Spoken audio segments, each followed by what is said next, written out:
नमस्कार दोस्तों, आज मैं आपको मार्गशीर्ष मास की चौथ व्रत में सुनी जाने वाली गणेश भगवान की कहानी सुनाने जा रही हूँ। प्रेम से बोलिए गणेश भगवान की जय हो, चौथ माता की जय हो। किसी गांव में एक सेठ सेठानी रहा करते थे। सेठ गणेश भगवान का बहुत बड़ा भक्त था और सदैव उनकी पूजा पाठ किया करता था। वह कोई भी काम करने से पहले गणेश भगवान को याद करना कभी नहीं भूलता था। एक बार गणेश भगवान रूप बदलकर सेठ के खेतों से गुजर रहे थे। गणेश भगवान को रास्ते में भूख लगी तो उसी सेठ के खेत से गेहूं के 12 दाने तोड़कर खा लिए। फिर उन्होंने सोचा, अरे मैं तो भूख से बेहाल होकर सेठ से बिना पूछे ही उसके खेतों से गेहूं के दाने खा लिए। यह तो चोरी हुई और इस पाप का दंड मुझे भोगना ही होगा। फिर गणेश भगवान सेठ के पास पहुँचे और बोले, सेठ जी मुझे कोई काम दे दीजिए, मैं दूसरे गांव से काम की तलाश में आया हूँ। सेठ ने कहा, देखो मेरे काम में इस समय घाटा चल रहा है, इसलिए मैं तुम्हें काम तो दे दूंगा पर तनख्वाह नहीं दूंगा। इस तरह गणेश जी सेठ जी के घर काम करने लगे। एक दिन सेठानी शौच से निवृत्त होकर अपने हाथ को राख से धो रही थी तो नौकर बने गणेश भगवान ने कहा, सेठानी जी जब तक हम अपने हाथों को मिट्टी से नहीं धो लेते तब तक वह स्वच्छ नहीं होते, इसलिए आप अपने हाथों को मिट्टी से धोया करो। इस बात से सेठानी गुस्सा होकर नौकर की शिकायत सेठ जी से करी। सेठ जी ने कहा, गणेशा सही तो कह रहा है, जब तक हाथ मिट्टी से नहीं धो लेते तब तक हाथ स्वच्छ नहीं होते। यह गणेशा तो बहुत समझदारी की बातें करता है, हमारा भला सोचता है। सेठानी ने कहा, सुनो जी कल हमें गंगा स्नान के लिए जाना है, तुम चलोगे साथ?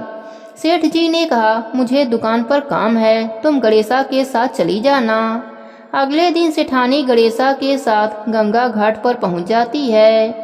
सेठानी गंगा किनारे पर ही बैठकर स्नान कर रही होती है। गणेशा सेठानी को लेकर बीच गंगा में ले जाकर डुबकी लगवाकर वापस किनारे पर लाता है। इस बात से भी सेठानी बहुत गुस्सा होती है।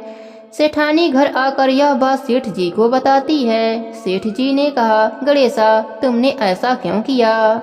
गणेशा ने कहा, जब तक हम गंगा जी में डुबकी नहीं लगा लेते तब तक स्नान पूर्ण नहीं माना जाता है। सेठ जी प्रसन्न होकर बोले, यह गणेशा तो बड़ी बुद्धिमानी की बातें करता है, हमारे बारे में कितना अच्छा सोचता है। एक दिन सेठ जी अपने घर पर पूजा का आयोजन रखा और सेठानी को बुलाने के लिए गणेशा से बोले। गणेशा सेठानी को बुलाने गया तो देखता है कि सेठानी काला कपड़ा पहन रखी है। गणेशा कहता है, सेठानी जी आप पूजा में लाल रंग की साड़ी पहनो, पूजा में लाल रंग शुभ माना जाता है। सेठानी गुस्से से सेठ जी के पास गई और सारी बात बताई।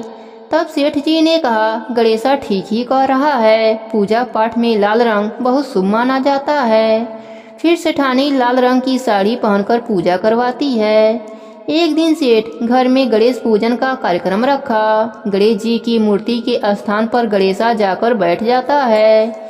यह देखकर सेठ जी को गुस्सा आ जाता है। सेठ जी कहते हैं, गणेशा यह कहाँ की समझदारी है, मैं तो समझता था कि तुम बहुत समझदार हो, बड़ी बड़ी ज्ञान की बातें करते हो और खुद ही अज्ञानी बनकर उस स्थान पर बैठ गए हो जहाँ प्रभु की मूर्ति का स्थान है। फिर गणेशा अपने असली रूप में आ जाते हैं। सेठ सेठानी हाथ जोड़कर कहते हैं, प्रभु आप मेरे घर नौकर के रूप में, हमसे बहुत बड़ी गलती हो गई प्रभु, हम आपको पहचान नहीं पाए, हमें क्षमा कर दो भगवान।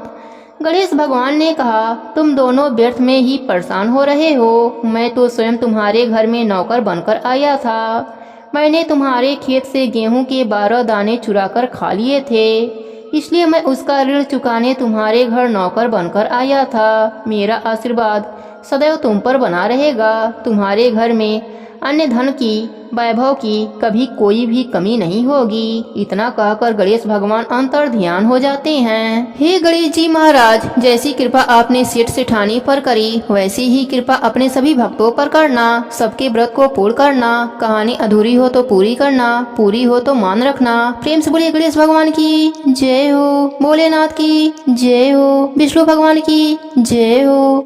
पार्वती जी ने गणेश जी से पूछा कि अगहन कृष्ण चतुर्थी संकटा कहलाती है, उस दिन किस गणेश जी की पूजा किस रीति से करनी चाहिए।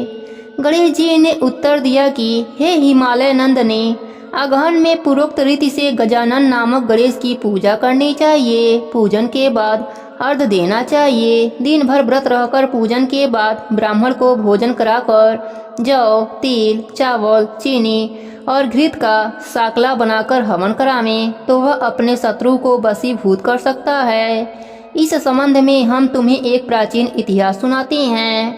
प्राचीन काल में त्रेता युग में दशरथ नामक एक प्रतापी राजा हो चुके हैं। वे राजा आखेट प्रिय थे। एक बार अनजान में ही उन्होंने एक श्रवण कुमार नामक ब्राह्मण का आखेट में वध कर दिया था। उस ब्राह्मण के अंधे माँ बाप ने राजा को श्राप दिया कि जिस प्रकार हम लोग पुत्र शोक में मर रहे हैं, उसी भांति तुम्हारा भी पुत्र शोक में मरण होगा। इससे राजा को बहुत चिंता हुई। उन्होंने पुत्रेष्टि यज्ञ करवाया। फलस्वरूप जगदीश्वर राम ने चतुर्भुज रूप में अवतार लिया। भगवती लक्ष्मी जानकी के रूप में अवतरित हुई। पिता की आज्ञा पाकर भगवान राम सीता और लक्ष्मण के साथ वन में चले गए। वहां उन्होंने वन में खरदूषित आदि राक्षसों का वध किया। इससे क्रोधित होकर लोगों को रुलाने वाले रावण ने सीता जी का अपहरण कर लिया। सीता जी के वियोग में भगवान रामचंद्र ने पंचवटी का त्याग कर दिया और ऋणमुख पर्वत पर पहुंचकर सुग्रीव के साथ मैत्री की। तत्पश्चात सीता जी की खोज में हनुमान आदि बानर तत्पर हुए। ढूंढते ढूंढते बानरों ने गिद्धराज संपत को देखा। इन बानरों को देखकर संपत ने पूछा कि तुम लोग कौन हो? इस वन में कैसे आए हो? तुम्हें किसने भेजा है? यहाँ पर तुम्हारा आना किस कारण से हुआ है? संपाति की बात सुनकर बानरों ने उत्तर दिया कि भगवान विष्णु के अवतार दशरथ नंदन राम जी और लक्ष्मण जी सीता जी के साथ दंडक वन में आए। वहाँ पर उनकी पत्नी सीता जी का अपहरण कर लिया गया है। हे मित्र, इस बात को हम लोग नहीं जानते हैं। उनकी बात सुनकर संपाति ने कहा कि तुम सब रामचंद्र के सेवक होने के नाते हमारे मित्र हो। जानकी जी का जिसने हरण किया है और वह जिस स्थान पर है वह मुझे मालूम है।